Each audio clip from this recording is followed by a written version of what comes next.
Nagwo-work po ako, sir, sa event industry. Para sa akin, hindi siya always, kumbaga season lang po ito. Kaya napag-desisyonan ko na pasukin yung gown rental para aside sa may work ako, may mga sideline din naman po. Rent-a-gown service kasi para sa akin, okay siya po na negosyo. Yung inspiration ko na pumasok sa ganitong negosyo para sa pamilya talaga. Mahirap talaga, sir, kapag wala kang number one is puhunan. Kasi kung may mga customer nga hinahanap ang mga item katulad ng mga damit, for example, itong gown, ng bridal gown, wala po akong nang ganyan dati po. Hindi po talaga ako sure na maging isa sa mga beneficiaryo.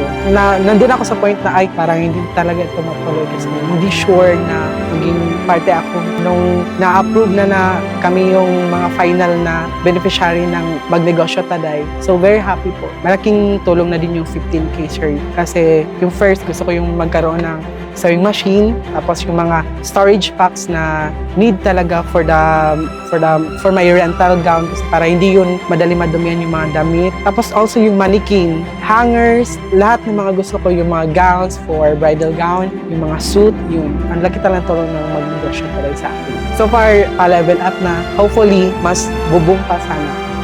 To OVP, Ma'am Inday Sara po. Thank you so much po sa tulong niyo po na mabigyan po kami ng pagkakataon na para sa Sustainable Livelihood Program po. And I promise po, soon, may shop na ako.